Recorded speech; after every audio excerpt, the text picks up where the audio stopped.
Hey and hello, my name's Sam and you're watching So Let's Sparkle with Sam. Now for the next 10 weeks I'm going to be doing a Sewing Bee synopsis every Thursday. I'm hoping to get the video filmed and edited and up on the Thursday, so wish me luck. If you are new to my channel, welcome, and if you have watched me before, welcome back. So if you don't want any Sewing Bee spoilers, I suggest that you save it and watch it for another day. If not, sit back, make yourself a cup of tea, and I'll tell you what I thought of episode 1.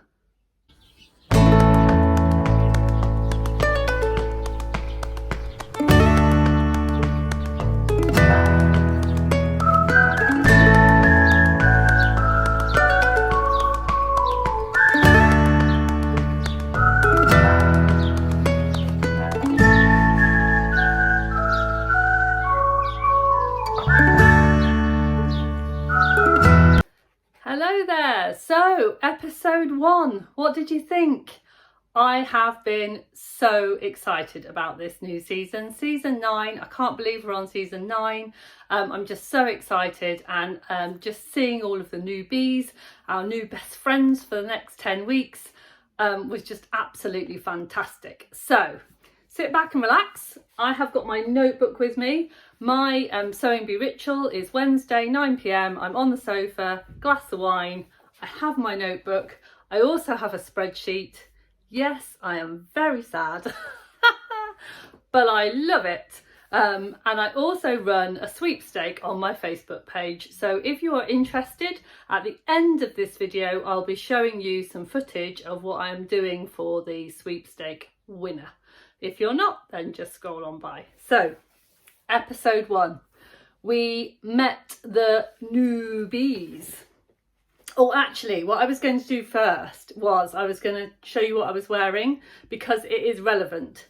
So I am wearing quite a recent make, but I've made quite a few of these before. And the reason that I'm wearing this is it's my Sewing Bee shell top. Now, I haven't been sewing for very long, only 2 years. And in the first, 2 and a bit years. And in the first year of my sewing journey was season 7 of Sewing Bee, and that's when I really got into Sewing Bee, even though I've always been interested before. I've watched it since the beginning. I've watched it since Lauren and Tilly, and I've loved it, but I've only really got into the mindset of Sewing Bee from being a sewer since season 7. So in season 7, the contestants were asked, and I think it might have been in the first episode actually, were asked to make a shell top, and then Sewing Bee brought out a pattern to go with it, and I downloaded the pattern for free. I was very new to sewing, so I didn't really have a clue what I was doing. I chose really inappropriate fabric. I'll put in a few pictures of ones that I've made over the years with varying degrees of success, but it's just really what got me into Sewing Bee. I have since found another pattern for the shell top, which is very similar and exactly the same construction, but just had a little bit better kind of instructions and hand-holdiness to it, and it was the Angela Kane. If I can find it and it's still free, I'll pop it in the notes below, but it was a little while ago, so I'm not entirely sure, but if it is, I'll pop it in the show notes and you can have a little look in your leisure. But it's Angela Kane's, I think it's sleeveless top, simple as that. So yeah, so a little bit about what I'm wearing because it's relevant. So we were introduced to the bees. I have to say I was really impressed with all of the bees this year. I thought they all showed like great talent, really good potential. There was a really nice diversity. There was a good mix of kind of men and women and different age groups, which was really nice to see. So yeah, I really enjoyed the introduction to the new bees. Let's discuss the new bees and barefoot sewing. So I don't know what about you, but I noticed in the episode last night that they were showing a lot of the new sewers' feet, their bottom feet, under the sewing machine table, and a lot of them were sewing with bare feet. So I thought, if you do want to have a little discussion in the comments, that might be quite a good thing. How do you sew? Do you sew with your shoes on? Do you sew with slippers? Or do you sew like me in bare feet? I can just about manage slippers. If I go to a sewing social, I tend to take slippers with me because I cannot sew in shoes. I just can't. I have to feel the pedal with my feet. So I can just about manage in my soft slippers, but at home, bare feet every time. So yeah, and I had a lot in common with the other sewers. I noticed that a lot of them were having bare feet. So how do you sew? Do you wear shoes or bare feet for you? I have my notebook here, so apologies if I keep looking down, but I seriously have so much to get through that if I don't have a look at my notebook, I'm going to forget stuff. So the pattern challenges. I did a little poll on my Instagram, and it turns out that pattern challenges tends to be people's favourite challenge, the pattern challenge. People aren't that interested in the transformation challenge, but I'll get on to how my feelings on that in a little while. So the pattern challenge, the twist top. Now, when I first saw this come up and the twist top, I thought, oh, they're going to be sewing with knit fabric straight away. And then I looked at it and I thought, oh no, actually it isn't. It's a woven.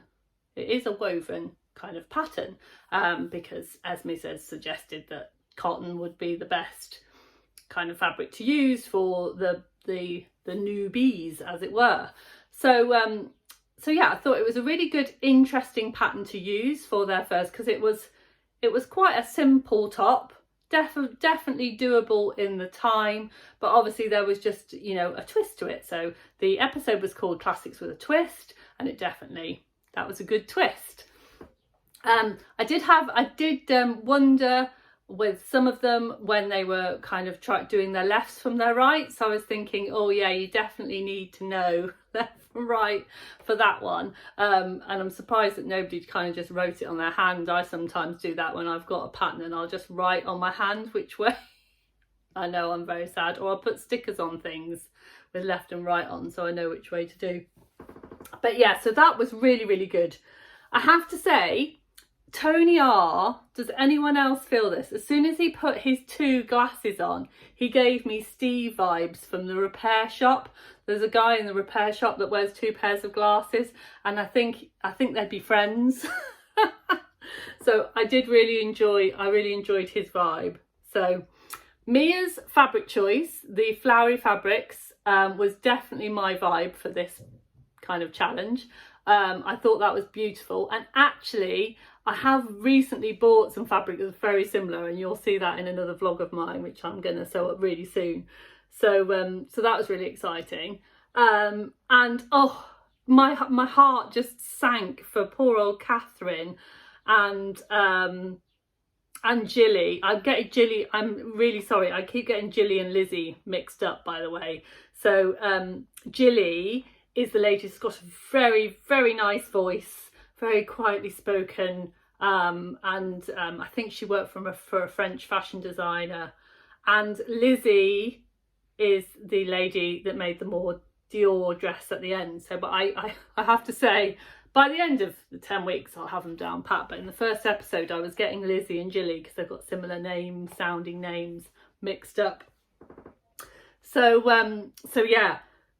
My heart just went for them when they put their sleeve in upside down, because the number of times that I have done that, I was thinking, oh, that would be me. I would be there with my sleeve in upside down. So, but you know, I think that's why I like the show. These things happen. That's what happens real life in sewing rooms all across the country. You know, occasionally you put the sleeve in the wrong way, and you know, and even under pressure this happens. You know, it doesn't mean that you're a bad sewer, it doesn't mean that you can't sew, it means you make mistakes, it means you're human. So I really like that element of the show. I have to say, of all the twist tops, my favourite was actually Vicky's, and the reason that was my favourite is because that's the one that I would wear. But I totally agreed with the judges that Asma's top was stunning, and the way that she'd gone to the pattern, you know, to the effort of the pattern matching, and also in that very tricky fabric, I think she absolutely deserved to be number one.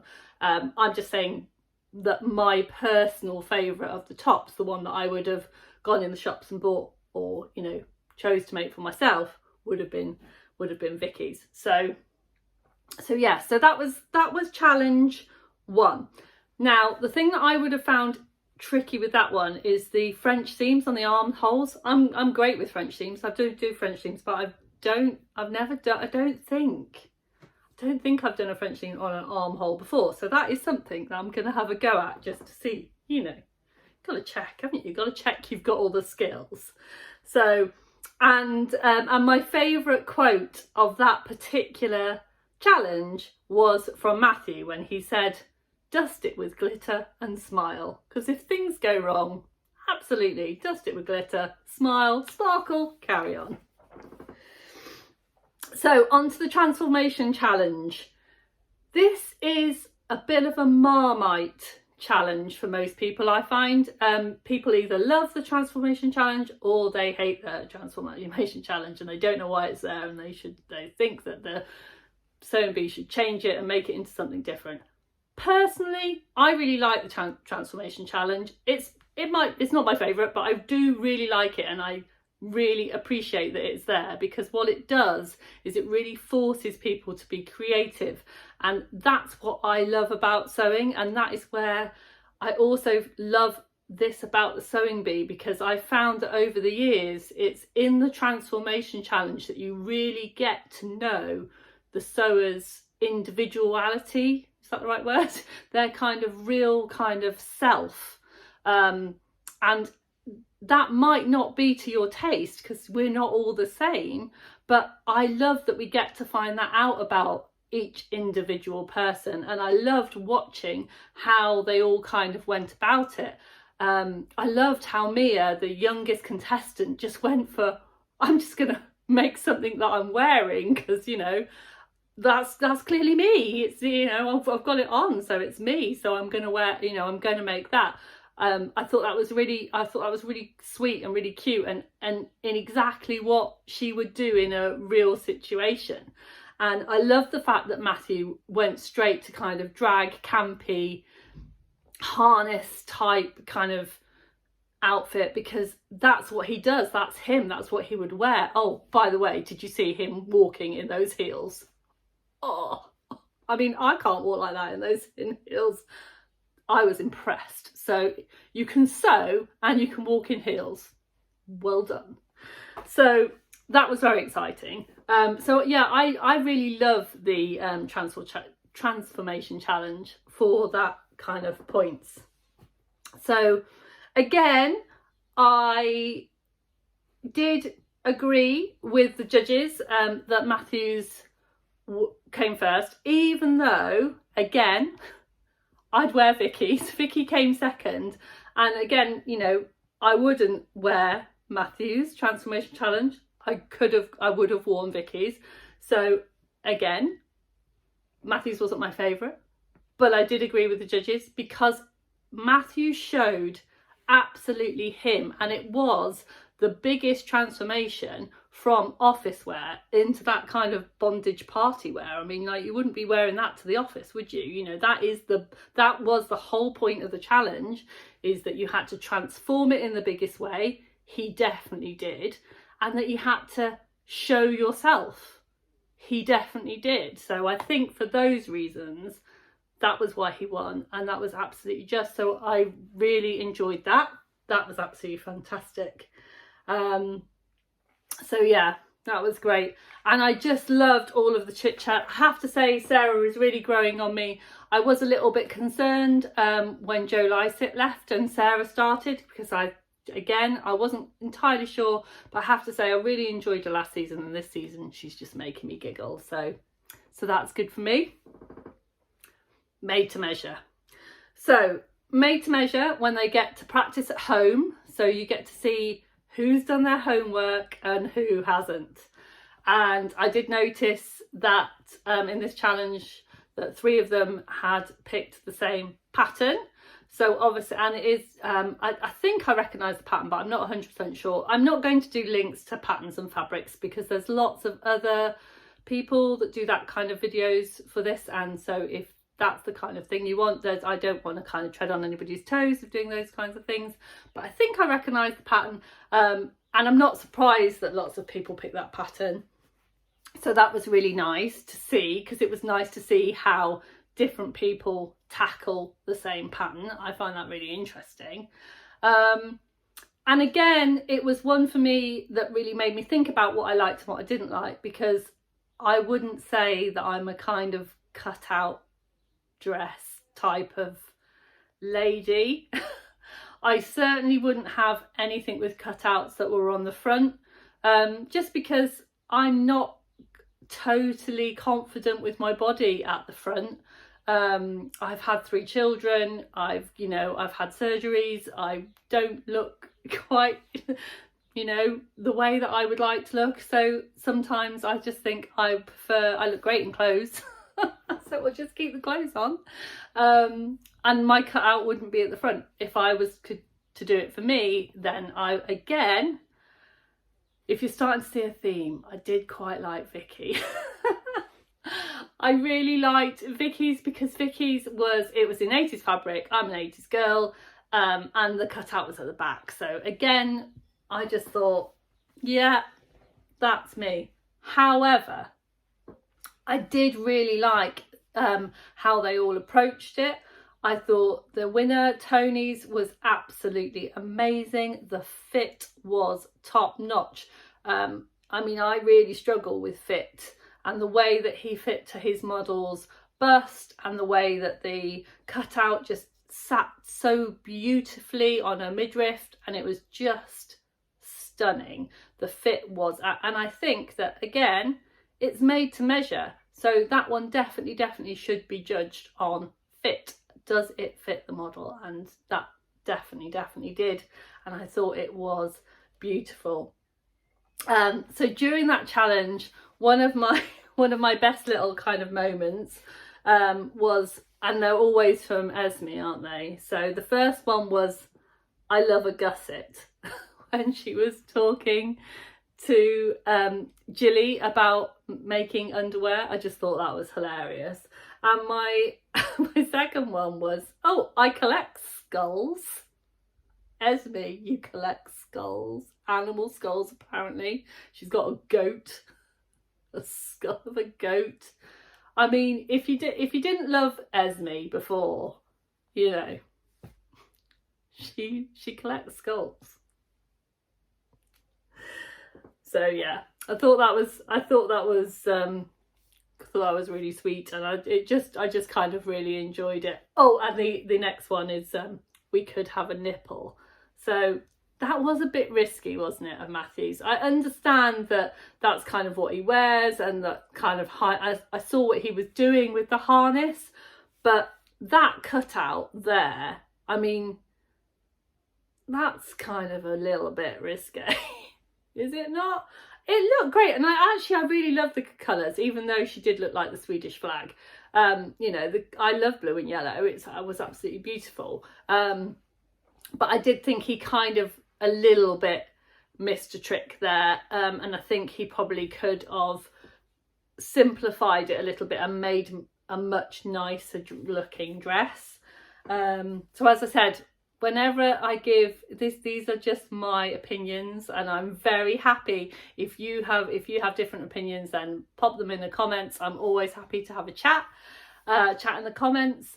So the end results of the show, obviously the garment of the week went to Tony, which I thought was absolutely fabulous, and unfortunately Catherine had to go home. I have to say, the most wonderful thing about watching this episode was the way that all of the other sewers just rallied as soon as they realised that Catherine had just kind of, her wheels had fallen off and it was just all going Pete Tong. They just completely rallied, and I found that in the sewing community, that's what we do. If someone needs us, if someone needs help, we're there, and I just thought it was just so lovely. And I wish Catherine all the very best in the future. I'm sure she's going to be doing some great things. I loved lots of her ideas, and it just really felt for her. But I have to say, Catherine, you won. Did you see? She got 2 hugs from Patrick, and a hug from Esme. So, you know, that's a reason to sign up for next year, isn't it? That was episode 1. Did you enjoy it? I really did. So I'm really excited for episode 2. I'll come back again next Thursday after I've watched it on Wednesday. My little ritual, by the way, is to watch it twice. I watch it once with my family and talking is allowed. I watch it again on my own, no talking, no interruption, so I can properly kind of watch, because that's what I like to do. So I'm really looking forward to episode 2. They've given you a little sneaky peek of what's happening in the next episode. And there's going to be some bag making, which makes me really excited, because I love to make bags. So I'm looking forward to that. Apparently they're going to make a backpack and some swimwear. So I think it'll be a really good week. Week 2, it'll be a challenge because maybe bags are something that a lot of the sewers might not have made, and swimwear definitely might not have. Perhaps some of the newer sewers that haven't been sewing for very long might not have made. So it'll make a really interesting episode 2. So if you enjoyed the episode and if you're going to watch, then, you know, let me know in the comments. And now I'm just going to show you a little video of what I've been doing for the sweepstake for my Facebook group. So if you follow me on my Facebook group, which is also So Let's Sparkle with Sam, you'll know that I run a sweepstake. I've been doing it for the past 3 years, and I run a sewing bee sweepstake. Earlier in the month, I ask you to send me a bee if you want to join in. It's completely free, and so my lovely husband Simon does a little spreadsheet for us, and I put all of your names in, and then each week you will get kind of given a contestant, and then each week someone goes out, then they kind of get crossed off, and then the winning contestant, there'll be a group of people that are in that group for the winning. If you have the winning contestant, I put you in a draw to win a prize, and I always make the prize. And this year, previous years, I've not had that many people kind of join in for the sweepstake.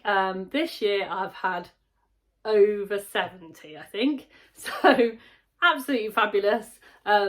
So I've decided that because I've got so many people joining in, I'd make it a little bit more interesting, and I've always made the prize, but I'm going to make something a little bit different and a little bit special. But I'm also going to take the opportunity that in these videos is each week to give you a little bit of a snippet of me making the final prize, because what I intend to do is alongside Sewing Bee is to make the prize. So each week I will do a little piece, a little bit of the final prize. So I'm just going to leave you with me making the prize, and then you can enjoy. So take care, and I'll see you next week. Bye for now.